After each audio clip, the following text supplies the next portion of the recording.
Hey everybody, and welcome back to the Aviary.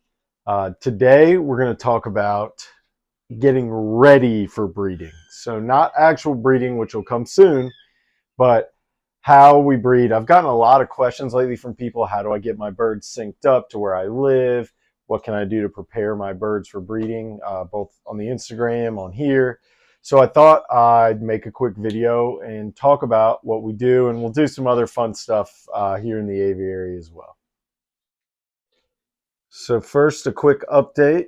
Got the cockatiels here. They are doing great, and it's hard to show you, but their flight feathers are coming in, and so they're going to move over to the parrot flight soon, which is why we've got these new feeders. These are just basically giant chicken feeders that I got offline, and I'm going to take the Bork parakeets out of here. They're going to move into this cage for breeding, and the cockatiels will move in here for breeding, along with my old reliable Bandit and his girlfriend Smokey, who's right there.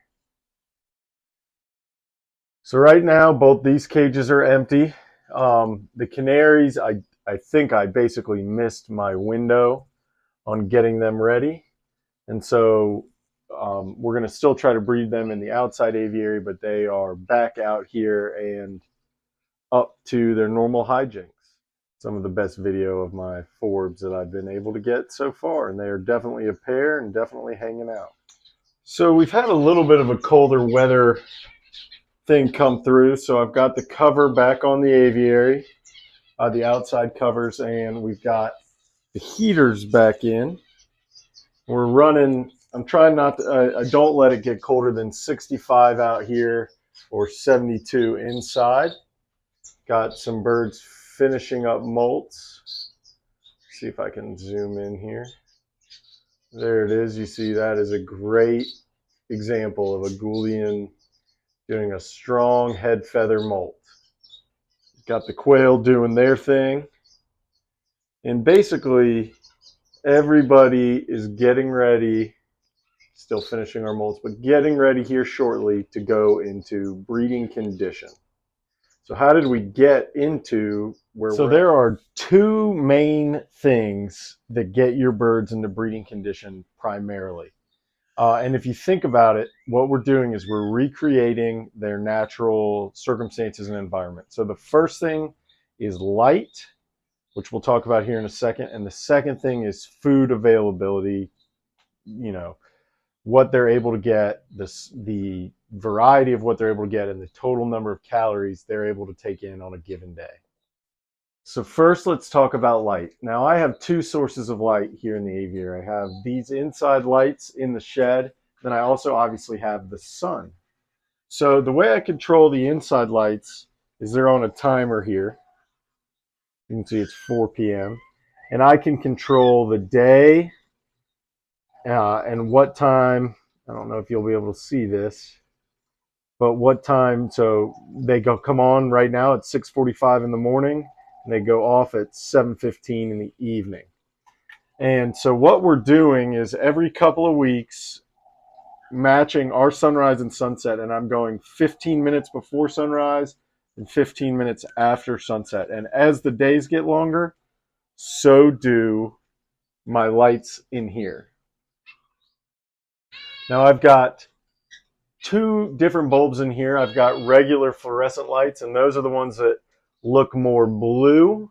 And then I've got my full spectrum bulbs in here that provide the same as natural sunlight, so that, for instance, my birds in my parrot flight that aren't getting outside are still getting exposed to this light. And light is one of the two main factors. If the birds don't have in their interior biological clock that spring is coming, then they can't get into the correct breeding condition. All right. The second thing we're going to talk about is food. Now, I'm always feeding my Hari Gourmet Blend. Birds love it. It is awesome. And I've got multiple different food dispensers throughout the aviary. I'm also providing millet, spray millet. And then you get the Living World millet. It's excellent. And then the key thing here now is we're doing egg food, which when it's not breeding season or getting into the breeding season, I do maybe twice a week. And there's a different video that you can find on my page for this. But we're doing this now daily, and this is actually the afternoon. And then the other thing we're doing, and you just saw one here, is flightless fruit flies. And I'll also feed mealworms, some other small worms, and I'll probably do a whole video about live food at some point.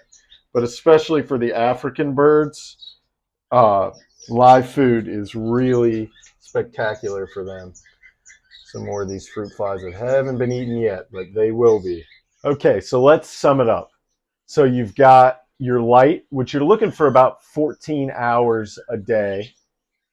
And then you could even go a little higher than that. And then you're looking for an increase in food. So let's talk about what happens in the spring. You have like a natural food explosion in the environment. The grasses start to seed, the flowers start to bloom, the insects come out, small little, reptile, lizard type things that they might try to eat come out. All of a sudden, you go from winter, which has the least amount of food availability, to this big food availability. You add in some rain, some water, all of a sudden the birds have an abundance of food. And that's why they breed when they do, because that is the time of year where they have the maximum amount of calories available to them, and they have a surplus that they can provide to their young. So if you can recreate that environment, you can create a bird that's in breeding condition and will breed and bring you healthy chicks. And that's very important to do. Okay, so I promised y'all something fun at the end, and here we go. So I get asked all the time if my birds fly into me or if they poop on my head. And the answer is that they don't. But I thought I'd show everybody who's been asking. So we'll flip the camera around, and here we'll go.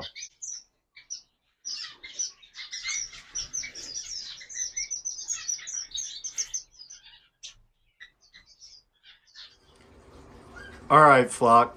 Thanks for flying along with us today. And if you could hear Bandit, he'd tell you to go ahead and smash that like and subscribe button. Thanks for flying along with us, and we'll see y'all soon. Birds in the sky keeping me down.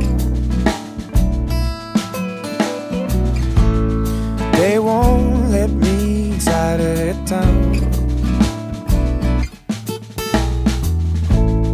How I wish I could be one of them. How I wish I could be one of them.